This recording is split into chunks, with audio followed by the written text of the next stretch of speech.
के फ्यूचर के लिए चुनिए best educational platform Singhania educational institute, coeducational English medium CBSE inter college, Sitapur का best and most consistent private CBSE school, CCTV secure campus, GPS enabled transport system, golf coaching, STEM practice, coding, artificial intelligence, robotics and many more. Admission open. प्रतिभाशाली छात्र छात्राओं को सम्मान मिला तो उनके चेहरे खिल उठे। बेशक सम्मान हासिल करना गौरव की बात है। मौका था चक्रवर्ती सम्राट चंद्रगुप्त मौर्य जयंती का। शहर के चित्रा बैंक्वेट हॉल में मौर्य समाज के छात्र छात्राओं को सम्मानित किया गया। सम्मान स्वरूप स्मृति चिन्ह और प्रशस्ति पत्र उन छात्र छात्राओं को प्रदान किया गया जिन्होंने हाई स्कूल और इंटरमीडिएट की परीक्षा में उत्कृष्ट प्रदर्शन किया है। सम्मान पाकर मेधावियों में अपार खुशी देखी गई। जयंती के मौके पर इंटर के 13 व हाई स्कूल के 20 समेत कुल 33 मेधावियों को सम्मान मिला। शिक्षा क्षेत्र 2021-22 के मेधावियों को सम्मानित करने का उद्देश्य बताते हुए जिला मौर्य कल्याण समिति के जिला अध्यक्ष विष्णु कुमार मौर्य ने आई इंडिया को बताया कि ये चंद्रगुप्त जयंती के समारोह के रूप में मनाया जा रहा है।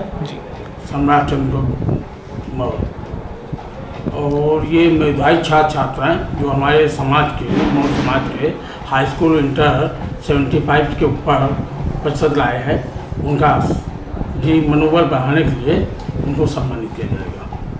यहाँ पे कुछ ये भी बात चल रही थी कि मौर्य नहीं लगाते हैं कुछ लोग, इस पर भी आप कुछ? नहीं, इस पर कोई नहीं। हमारे जनपद में अधिकतर संख्या में मौर्य ही लगाते हैं जी। अन्य जनपदों में कुशवाहा मौर्य लगाते हैं, ऐसा कुछ नहीं। कुछ लोग कुशवाहा भी लिखते हैं जी। और हम सभी जो हमारे जो महापुरुष हैं, हमारे चक्रवर्ती सम्राट चंद्रगुप्त मौर्य, चक्रवर्ती सम्राट अशोक और बाबू जगदेव प्रसाद जी, ज्योतिराव फूले और माता सावित्रीबाई फूले, जो तो इनको सभी हम लोग मानते हैं। तो इस रूप में इस पर कोई वो नहीं है कि अगर मौर्य नहीं लिखते हैं, कुशवाहा लिखते हैं, मगर वो जो कुशवाहा भी लिखते हैं वो अपने को मौर्य ही सब में आते हैं, सभी शामिल सब लिखते हैं। आपका शुभ नाम? विष्णु कुमार मौर्य। आप किस पद पे?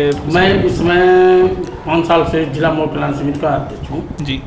लगभग कितने समय से कार्यक्रम? ये लगभग 2007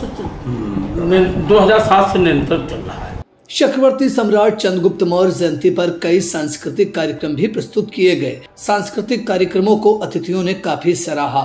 इस मौके पर पूर्व प्राचार्य RMP PG college Sitapur doctor SP Shakya, Awadh Ram Maurya, Mangali Prasad Maurya, Ram सेवक मौर्य, रमाकांत मौर्य, निर्दोष शास्त्री, दिनेश कुमार मौर्य, उत्तम कुमार मौर्य, लोकनाथ मौर्य सहित समाज के तमाम गणमान्य मौजूद रहे।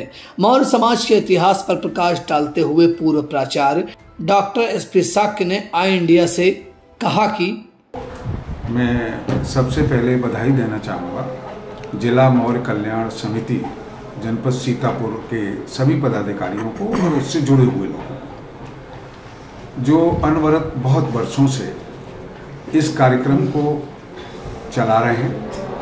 और खुशी की बात यह है कि कोई भी समाज हो, उसके इस तरह के कार्यक्रमों से आपस में एक दूसरे में परिचय, सहयोग की भावना का विकास होता है।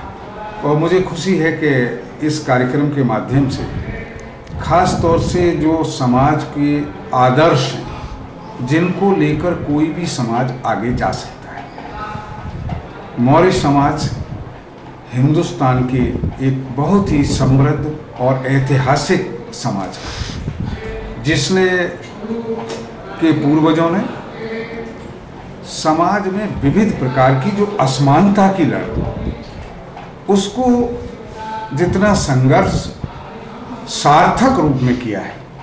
मैं सबसे पहले आज के इस अवसर पर तथागत बुद्ध को याद करना चाहता हूँ, जिन्होंने किसी समाज में कैसे सुगठित होकर विकसित किया हो सकता है। और जब उन्होंने पूरी दुनिया को जो जन्मतः श्रेष्ठता का एक भाव था, उसको से असहमत होते हुए जन्म से सभी बराबर हैं, ये समाज में स्थापित करते हुए समाज को मजबूत किया। तत्पश्चात उस विचार को लेकर जो तत्कालीन जितने भी महाराजा हुए, जिनमें बहुत आदरपूर्वक नाम लिया जा सकता है, आदर्श के रूप में लिया जा सकता है सम्राट अशोक, चक्रवर्ती सम्राट चंद्रगुप्त मौर्य। और ये एक बड़ी राजवंश की श्रृंखला है जिसने भारतवर्ष को बहुत लंबे अरसे तक शासन किया।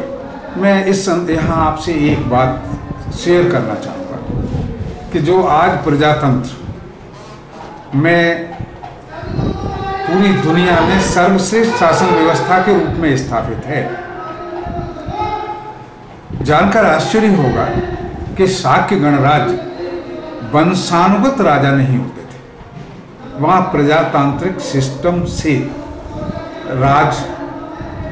राजा का चयन होता था। और जो आज हम बहुत लंबे अरसे के बाद 18 वर्ष की मताधिकार की आयु कर पाए हैं, आश्चर्य होगा आपको जानकर कि शाक्य संघ में 18 वर्ष की वय प्राप्ति के पश्चात कौन शाक्य संघ का सदस्य होगा, ये उस समय बिल्कुल निर्धारित था कि अमुक अमुक अर्हताएं धारण करने वाला ही शाक्य संघ का था। इसी तरह से बुद्ध के एग्जाइल को लेकर, उनके वनवास को लेकर तरह तरह से कहानियां हैं। उनमें एक बहुत ही सार्थक मैं शेयर करूंगा आपसे कि ये राजनीतिक, जहां उनका केवल धार्मिक बताया जाता है कि उनको वैराग्य हो गया, इसलिए भगवान बुद्ध बाहर निकले सिद्धार्थ गौतम के रूप में और बाद में तथागत बुद्ध बने, तो उसमें एक विचार राजनीतिक भी कि इन्होंने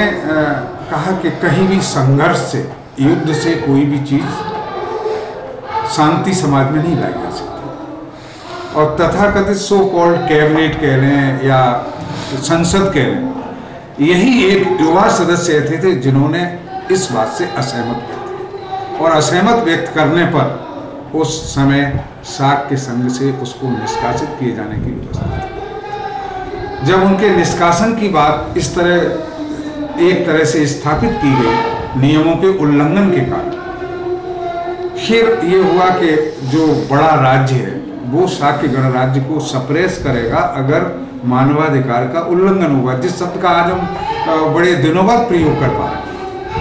तो उस समय सिद्धार्थ गौतम ने ही अपने आप को सजेस्ट किया कि भाई अगर मेरी गलती है, मैं असहमत हूँ, तो दंड केवल मुझे मिलना चाहिए, न कि हमारे परिवारीजनों। उसी प्रक्रिया के अंतर्गत वो उनका एग्जाइल हुआ और बाद में उन्होंने दुनिया में जो कष्ट हैं, क्यों कष्ट हैं, इस पर लंबे अरसे चिंतन तपस्या समाज में घूमकर जो उन्हें बोधि प्राप्त हुई, फिर उन्होंने जिस तरह से अनवरत किसी को ज्ञान मिलता है, उस ज्ञान को समाज के कल्याण को कैसे परिवर्तित किया जाए। 42 वर्ष वो शख्स पैदल, आज जैसे साधन भी नहीं थे, अपनी बात को दुनिया के सामने बलात् मनवाने का कहीं नहीं किया। उन्होंने कहा अगर आप मेरी बात से सहमत होना चाहें तो मेरा मत ये है, समाज का कल्याण इसमें है।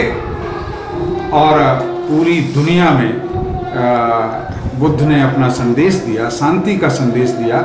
आज के समय में भी जिस तरह से विश्व का परिदृश्य विकसित हो रहा है, उसमें बुद्ध के विचार बेहद प्रासंगिक हैं और राजनीतिक दृष्टि से भारतवर्ष को सशक्त बनाए जाने के लिए सम्राट अशोक, चंद्रगुप्त मौर्य या तत्कालीन जो राजा हैं, उनसे हमारी सरकारों को सीख लेनी चाहिए। बहुत छोटी बात करते हुए मैं अपनी बात को पूरा करना चाहूँगा कि सम्राट अशोक के समय की राजाज्ञाएं कि जो सड़कें बने, राजपथ बने, उन राजपथों पर छायादार फलदार वृक्ष लगाए जाएं और एक निश्चित दूरी पर पेयजल की व्यवस्था सुनिश्चित की जाए। इतना विजन। और अगर किसी को मुझसे मिलना है तो चाहे मैं अपने शयन कक्ष में हूं, तब भी उसको मुझसे मिलने से रोका न जाए। ऐसे विशाल हृदय के सम्राटों ने इस देश को शासन किया है। तो उनके आदर्शों पर चलकर प्रजातांत्रिक जो आज हमारा सिस्टम है उसमें भी इन विचारों की बहुत प्रासंगिकता है। तभी समाज सुगठित रहकर उनके विचारों पर चलकर आगे बढ़ेगा। मैं मौर्य कल्याण समिति के सभी पदाधिकारियों को हृदय से इस बात के लिए बधाई देना चाहता हूं कि उन्होंने समाज के वे युवा और छात्र जिन्होंने अपनी परीक्षाओं में अच्छा प्रदर्शन किया है, उनको यह सम्मानित करने का जो एक बीड़ा उठाया है। मुझे अभी मेरी बात हो रही थी, जो दिनेश मौर्य जी महासचिव जी हैं, मेरे पार्श्व में जिला मौर्य कल्याण समिति के अध्यक्ष विष्णु मौर्य जी, निर्दोष शास्त्री जी, लोकनाथ प्रधान जी, वीरेंद्र जी, ये सभी लोग लगे हैं।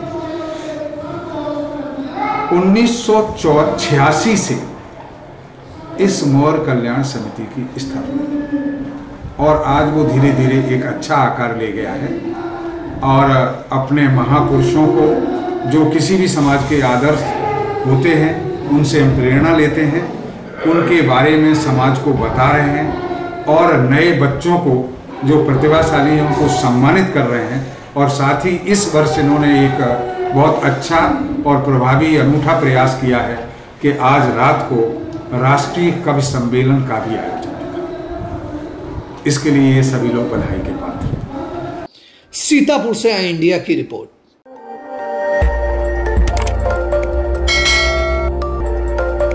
खबर आपकी, नजर हमारी।